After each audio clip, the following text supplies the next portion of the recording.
और हमारे साथ योगेंद्र गुप्ता जी राजनीतिक विश्लेषक मौजूद हैं। सबसे पहले मैं योगेंद्र जी आपके पास ही आऊँगा। आज जो पीएम का कार्यक्रम था, इससे पहले मुख्यमंत्री जो लगातार दबाव बनाए हुए थे सरकार के ऊपर, केंद्र के ऊपर, कि मानगढ़ को राष्ट्रीय स्मारक का दर्जा दिया जाए, लेकिन वो नहीं मिला। उसके अलावा जिस तरह से उम्मीदें थी, जिस तरह से तैयारी थी केंद्र और राज्य दोनों की, क्या लगता है आपको मानगढ़ के पीएम के इस दौरे का क्या संदेश समझते हैं आप? देखिए हरीश जी, भारतीय राजनीति का ये बहुत सत्य है जी कि राजनेता हर कदम अपने वोटों को देखकर उठाता है, वो चाहे भारतीय जनता पार्टी हो, चाहे कांग्रेस हो, या कोई अन्य दल हो। और मानगढ़ धाम में जो कुछ हुआ है वो भी उसी के परिप्रेक्ष्य में है और उसी के परिप्रेक्ष्य के हिसाब से किया गया है। आपने जो पहला कहा कि मानगढ़ धाम को राष्ट्रीय स्मारक घोषित नहीं किया गया, तो देखिए अंदेशा इसलिए पहले से हम जता रहे थे क्योंकि अशोक गहलोत को कहीं अंदेशा था कि आदिवासी वोट बैंक को साधने के लिए भारतीय जनता पार्टी नरेंद्र मोदी के मुंह से वहां पर राष्ट्रीय स्मारक घोषित करवा सकती है। तो उन्होंने पहले चाल चल दी, उन्होंने पहले डिमांड कर दी। अब भारतीय जनता पार्टी की दुविधा यह थी कि अगर वो एक घोषित कर देती तो फिर अशोक गहलोत कॉलर ऊंचे करके वहां कहते हैं कि देखिए हमने कहा तो हमने करवा दिया। तो इसलिए इस बात की संभावना तो जैसे ही इन्होंने चाल चली ये खत्म हो चुकी थी कि इसको राष्ट्रीय स्मारक घोषित किया जाएगा, पहली बात। दूसरी बात, जहां तक भारतीय जनता पार्टी का सवाल है, देखिए गुजरात में जो इंस्टेंट इलेक्शन है, बिल्कुल वो आप भी जानते हैं कि इलेक्शन बहुत भारतीय जनता पार्टी इस समय एक भंवर में फंसी हुई है। उससे 99 का आंकड़ा पार करना है, ऐतिहासिक बहुमत के दावे कर रहे हैं, लेकिन जिस तरीके से मोरबी का कांड हुआ, इसके पहले जो चीजें चल रही है और जिस तरीके से वहां पर एक कांग्रेस के साथ परंपरागत लड़ाई होती थी, लेकिन इस समय कहीं कहीं पिक्चर में आम आदमी पार्टी भी वहां पर आ चुकी है। तो सारे परिदृश्य में भारतीय जनता पार्टी फूंक फूंक के कदम रख रही है और वो 1% भी नहीं चाहती कि ऐसा कोई लेकुना वहां पर छोड़ दिया जाए जिससे एक वोट इनका इधर से उधर हो जाए। क्योंकि गुजरात में अगर आप देखेंगे तो 15% आदिवासी हैं और वहां पर 27 सीट रिजर्व है, बिल्कुल, और 50 पर सीधा जो आदिवासी समुदाय है वो इफेक्ट करता है। तो ऐसे में यहां पर, और मैं आपको एक चीज और बता दूं कि जो वहां 47 सीटें उन पर 10% आदिवासी समुदाय वोट बैंक है, जो 40 सीटें उन पर 20% है और 31 सीटों पर 30% है, बिल्कुल। तो ये बीजेपी का परंपरागत वोटर रहा है। तो इनका जो एकमात्र उद्देश्य भारतीय जनता पार्टी का था वो ये था कि उस वोट बैंक को रिटेन करते हुए उसे साधा जाए। क्या कहेंगे योगेंद्र जी, क्या कोई मजबूरी थी पीएम की, या कोई ऐसा, जैसा आपने पहले कहा कि वो श्रेय का मतलब था कि श्रेय वो कांग्रेस के मुख्यमंत्री को नहीं देना चाहते थे, लेकिन जो सवाल बार बार ये उठता है कि आखिर में इस श्रेय के पीछे आदिवासियों का जो हक है, आदिवासियों का जो विकास का एरिया है, उसको क्यों पीछे रखा जाए? राजनीतिक दल ये चिंता क्यों नहीं करते? मूल मुद्दा हरीश यही है जी, और ये अंगुली दोनों दलों के ऊपर है। देखिए केंद्र में शासन रहा है अब तक तो कांग्रेस और भारतीय जनता पार्टी का रहा है। कांग्रेस का ज्यादा रहा, भारतीय जनता पार्टी का कम रहा, लेकिन दोनों मुख्य दल है। अगर राजस्थान की बात करेंगे तो राजस्थान का तो ट्रेंड ये है कि 5 साल एक शासन करता, 5 साल दूसरा शासन करता है।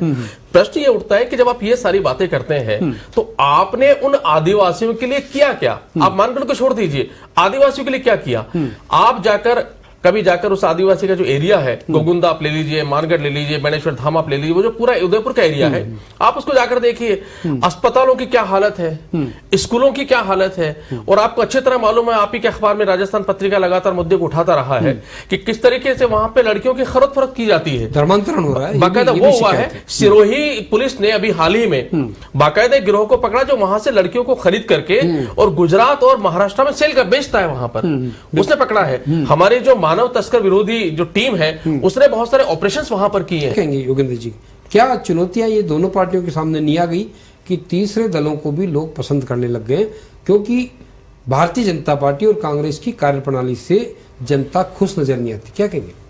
बिल्कुल आपका कहना सही है हरीश जी, क्योंकि अगर 2 ही दलों ने शासन किया है राजस्थान में और उसके बाद अगर किसी जाति के समुदाय, चाहे वो आदिवासी कोई और हो या किसी क्षेत्र विशेष के अंदर, अगर पूरी तरीके से अराजकता हो या विकास ना हुआ हो तो फिर दोष किसका होगा? उंगली दोनों के ऊपर उठेगी। ये अलग बात है कि दोनों ही दल एक दूसरे के ऊपर ढोल देंगे कि हमने किया था, इन्होंने नहीं किया। ये कह देंगे ये तो जो कुछ हुआ हमने कहा, लेकिन चूंकि हम बाद में आए नहीं इसलिए हम कर नहीं पाए। योगेंद्र जी, 2 दिन पहले मैं पुष्कर में ही था और जिस तरह से वहाँ मुख्यमंत्री के आगमन के पहले नई सड़कें बिछाई जा रही थी, लगातार डामर बिछ रही थी, लोग चिपक रहे थे उसके अंदर, धूप के अंदर। हालत यह है कि अभी मान लीजिए जयपुर में सिटी पार्क का उद्घाटन हुआ, मुख्यमंत्री को जिस रास्ते जाना था उस रास्ते की सड़क चमाचम हो गई। उसके अलावा पूरा जो इलाका आज भी मानसरोवर का, वहाँ आपको सड़कों में गड्ढे इतने मिलेंगे कि आप ये ढूंढना पड़ेगा आपको कि सड़क कहाँ, गड्ढे कहाँ हैं। ये मुख्यमंत्री जी बार बार इस तरह अगर जाया करें सब जगह, जैसा उन्होंने कहा भी सही अस्पतालों की मीटिंग में कि मैं अस्पतालों का दौरा करके औचक निरीक्षण करूंगा, सड़कों का निरीक्षण क्यों नहीं करते सीएम? देखिए, बिल्कुल आप सत्य कह रहे हैं, और कई बार हम भी इसे गंभीरता से कह लें या मजाक कह लें, हम भी कहते हैं कि मुख्यमंत्री जी को कुछ नहीं करना चाहिए, सिर्फ 365 दिन पूरे राजस्थान की हर सड़क का दौरा करना चाहिए, तो कम से कम सड़कों की समस्या तो दूर हो जाएगी।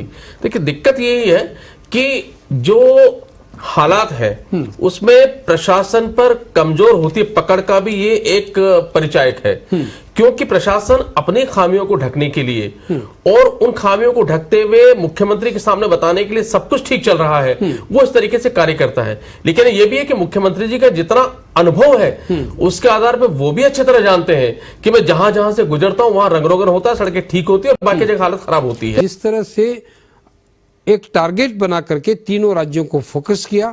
छत्तीसगढ़ भी आदिवासी बेल्ट है, इसको भी मानना चाहिए। छत्तीसगढ़, मध्य प्रदेश, गुजरात और राजस्थान, इन चारों प्रदेशों का, महाराष्ट्र की जो जिक्र किया अभी आशीष जी ने कि महाराष्ट्र के लोग भी यहाँ आदिवासी काफी आए थे, मानगढ़ के उस जो एक तरह से जनरल डायर जैसा कांड किया था अंग्रेजों ने यहाँ, उसमें शहीद हुए थे।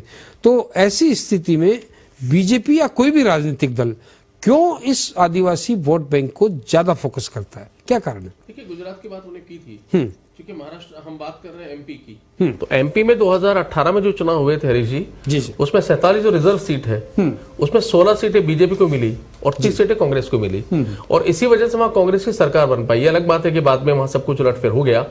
तो इससे आप अंदाजा लगा सकते हैं कि आदिवासी कितने इंपॉर्टेंट है। अगर राजस्थान की बात करेंगे तो तकरीबन हमारे पास दलित आदिवासी का 1.5 करोड़ वोट है, बिल्कुल बीटीपी सर पे खड़ी है। और जो आप कह रहे हैं, बीजेपी के प्रवक्ता कह रहे थे कि बीटीपी से फर्क नहीं पड़ता, इनको याद होना कि बीटीपी के टुकड़े के जो बीबीपीएम बनी है, जो बांसवाड़ा और डूंगरपुर के अंदर 15 कॉलेज में इलेक्शन हुए, उसमें से 11 में बीबीपीएम के कैंडिडेट अध्यक्ष बने हैं, बिल्कुल। और कहा जाता है कि जहां यूथ वहां बूथ, तो अपने आप थ्रेटनिंग ही है। तो ये जो सारी के सारे कवायद है, उसका एकमात्र मकसद, ये माने ना माने, लेकिन एकमात्र जो मकसद है वो मकसद है ये बताना कि आदिवासी वोटों के लिए या आदिवासियों के लिए हमसे ज्यादा बेहतर कोई सोच नहीं सकता। और भारतीय जनता पार्टी इंस्टेंट गुजरात को चुनाव में देख करके ये सारा कदम उठा रही है।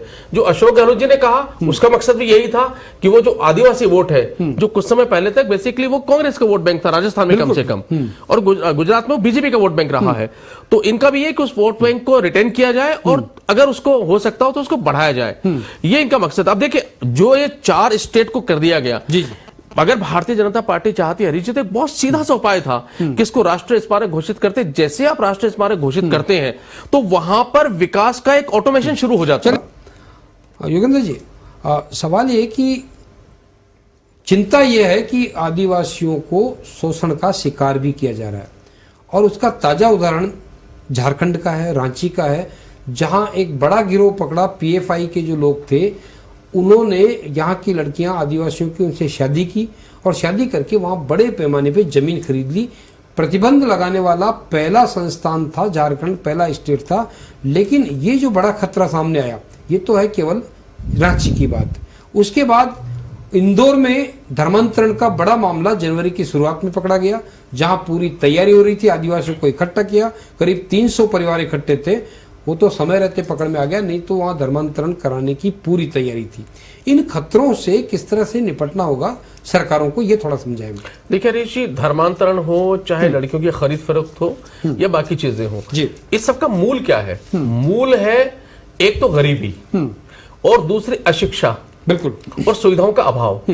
गरीबी किस लिए है? वो गरीबी इसलिए है क्योंकि आपने वहां पर ना तो कोई उद्योग लगाए, बिल्कुल, ना आपने उनके विकास के लिए कुछ किया। अगर उनको भरपेट रोटी मिल रही होती, भरपेट रोजगार मिल रहा होता, तो काहे को तो धर्मांतरण होता? क्यों अपनी वो लड़कियों को बेचने के लिए मजबूर होते? क्यों वहां पर कुपोषण होता? इतने 1 घंटे की बहस में अभी तक ना भाजपा ने ना कांग्रेस ने ये बताया कि कितने स्कूल वहां खुले, शिक्षा का स्तर क्या है, चिकित्सा का स्तर क्या है, वहां पर रोजगार का स्तर क्या है, शिक्षा का परसेंटेज ऑफ क्या है। आप देखेंगे तो शिक्षा का जो स्तर है, अगर आप आंकड़े निकालेंगे हरीश जी, तो राजस्थान में सर्वाधिक अशिक्षित उसी बेल्ट के अंदर है। योगेंद्र जी, अब जो हिरंजी जी कह रहे हैं कि वहां स्थिति ये थी कि जो आदिवासी है वो उसको खुद को पता नहीं कि सरकार उसको क्या देने वाली है, न सरकारों को पता कि आदिवासियों के लिए क्या करना चाहिए। ऐसी स्थिति में केवल आप वोट बैंक समझते हो आदिवासियों को, तो सरकारें आखिर में क्यों ये जो ढोल पीटती कि हम आदिवासियों का कल्याण कर रहे हैं? देखिए, सरकारें ढोल इसलिए पीटती है ताकि वो बता सके कि हम बहुत कुछ सोच रहे हैं, लेकिन वो इंप्लीमेंट भी नहीं करना चाहती, क्योंकि इंप्लीमेंट किया, आदिवासी सजग हो गया, आदिवासी समझदार हो गया, आदिवासी शिक्षित हो गया, तो वो जो सिर्फ ढोल बजा रहे हैं उस ढोल के बहकावे में आएगा नहीं। इसलिए वो कहते बहुत कुछ है और उसमें आर्थिक कारण भी होते हैं कि वहां जितना बजट दिया जाता है, जितना पैसा वहां खर्च किया जाता है, कितना पैसा हकीकत में जमीन पर खर्च होता है और कितना पैसा किसी और रूट पर चला जाता है, ये भी एक विषय है। तो वहां पर सिर्फ ढोल पीटा जाता है और आदिवासियों को, चूंकि उनका स्वार्थ ये है कि जितना ये अशिक्षित रहेंगे, जितना ये बैकवर्ड रहेंगे, उतना हम इनको जो वोट बैंक बना के रख पाएंगे। और आपने बिल्कुल सही कहा है कि वहां पर आप कभी उनको शराब का प्रलोभन देते हैं, कभी कुछ और प्रलोभन देते हैं और इस तरीके से आप उनसे वोट भी लेते हैं और उनको इकट्ठा भी करते हैं। लेकिन अगर आप पिछले 40 सालों में आज के देखेंगे तो उनकी दशा में कितना सुधार हुआ, उनकी दिशा में कितना सुधार हुआ, ये ना तो सरकारें बताती हैं और ना ही ये कोई नेता बताने को तैयार है। और एक बात और हरीश जी, अगर समय हो तो एक बात आपने एक बात आपने और कही है कि 4 सरकारों को वहां के विकास की जिम्मेदारी दे दी गई। देखिए हुआ क्या है, कांग्रेस इसलिए मायूस है कि उसने एक माहौल, एक ओरा वहां खड़ा किया था, देखिए हम इसको राष्ट्रीय स्मारक घोषित कर देंगे। भाजपा इसलिए खुश है कि देखिए इन्होंने बहुत कुछ ओरा किया, लेकिन हमने राष्ट्रीय स्मारक तो घोषित नहीं किया, उसके जगह 4 सरकारों को हमने कह दिया कि अपने मिलजुल करके विकसित कीजिए। लेकिन राजस्थान, ये भारत की जो राजनीति है उसमें आपको संभव लगता है कि अलग अलग स्टेट पर अलग अलग सरकारें होंगी, अलग अलग सरकार, अलग अलग पार्टी, वो नहीं हो पाएगा। ERCP जैसा मुद्दा, वो मुद्दे को आप हल नहीं कर पा रहे।